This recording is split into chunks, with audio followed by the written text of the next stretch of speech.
that LeBron James is at best the third option for this team offensively, behind Luka Dončić at number 1 and Austin Reeves at number 2. You mocked me. But now here we are, almost a month into the season. The Lakers are 7-2, playing really good team basketball. And LeBron James has yet to play a... Lakers don't need LeBron to sell tickets, just like they didn't need Kareem to sell tickets, just like eventually they found out they didn't need Shaq to sell tickets. Is if LeBron comes back into the mix, he screws it all up because he's going to want the basketball. He's going to look at Austin Reeves and say, you weren't even drafted. Give me the rock. He's going to look at Luka and go, you joined my team. I didn't join your team. Give me the rock. The Lakers are and will be a better basketball team without LeBron James. The NBA just had its best 2 weeks in 15 years. Record-breaking viewership, sold-out arenas, fans glued to their screens like it's 2010 all over again. Young stars exploding, competitive basketball that actually matters. The kind of energy this league hasn't felt in over a decade. And the so-called king, the self-proclaimed face of the NBA, the guy they've been shoving down our throats for years, he's been sitting at home with sciatica. The league is thriving without LeBron James. Not struggling, not surviving, thriving.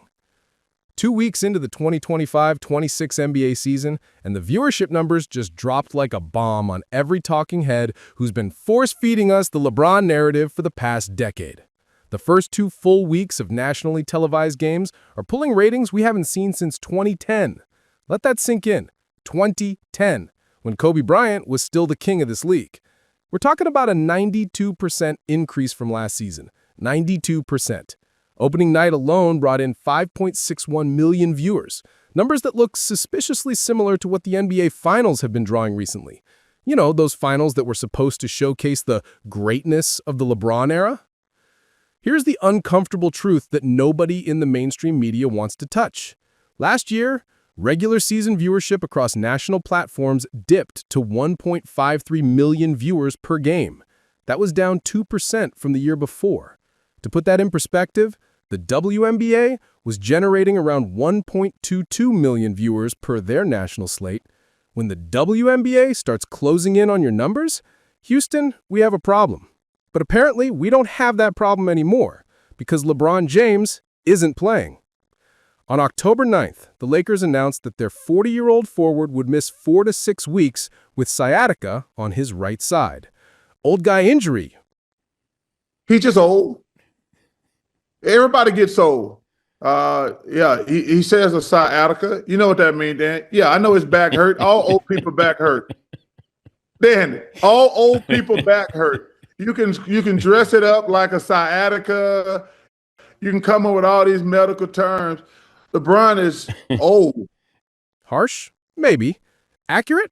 The numbers suggest it might be. But here's where it gets interesting.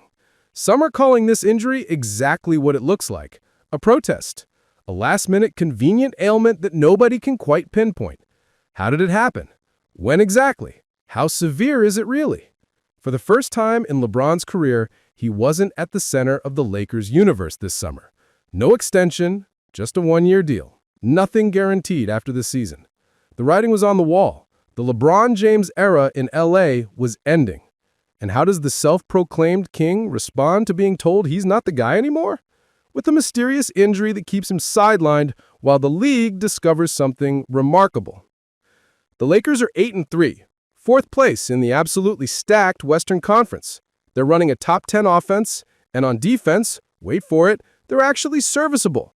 Players who are being scapegoated with LeBron on the court are suddenly balling out. Rui Hachimura looks phenomenal. DeAndre Ayton is playing perfectly fine. Jake LaRavia is having the best stretch of his life. But the real story? Austin Reeves and Luka Dončić.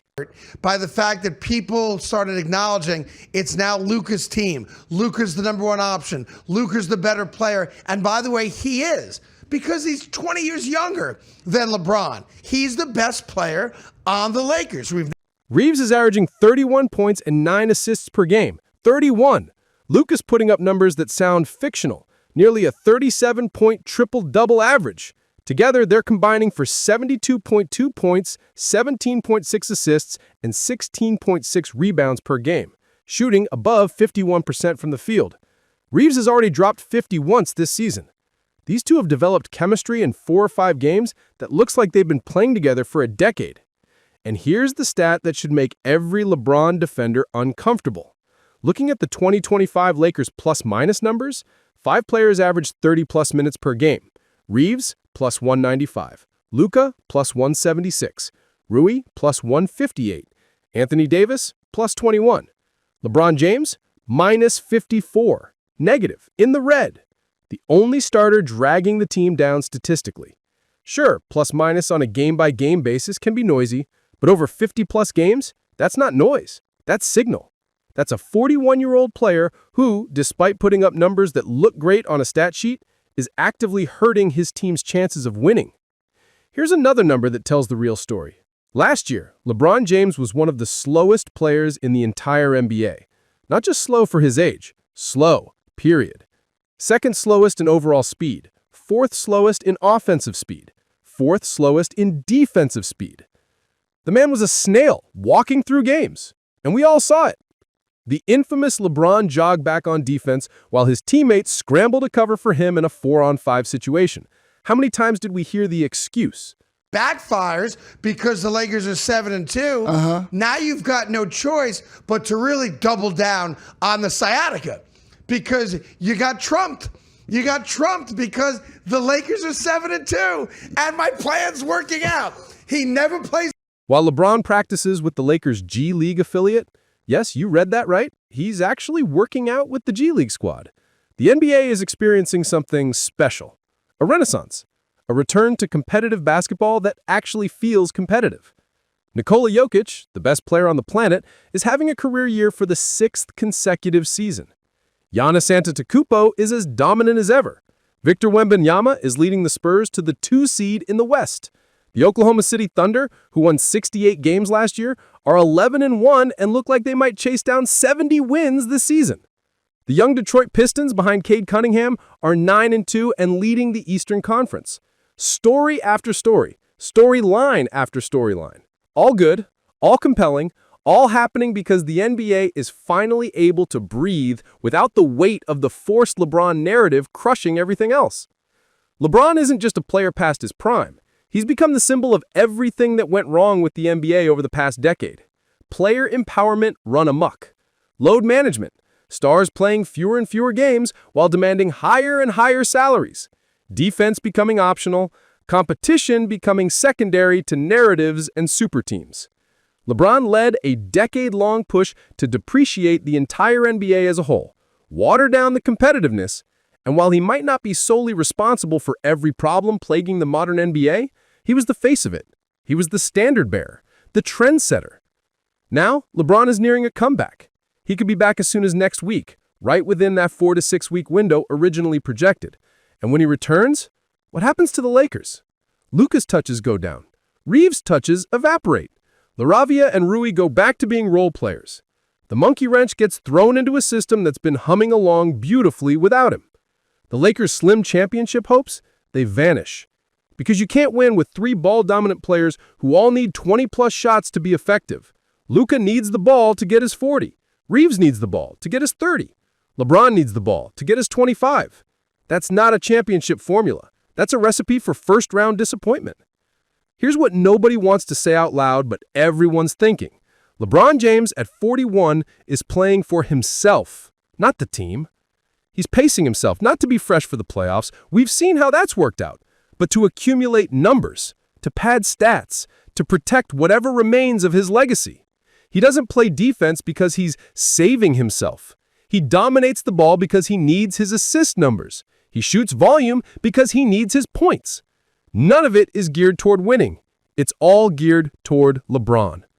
And the NBA, after 3 weeks without him, has remembered what basketball looks like when it's not built around one aging star's ego and statistical pursuits. Commissioner Adam Silver, who has spent years jamming LeBron down the collective throat of basketball fans, might want to pay attention to these ratings. The fans are speaking. The numbers are screaming. The NBA is better.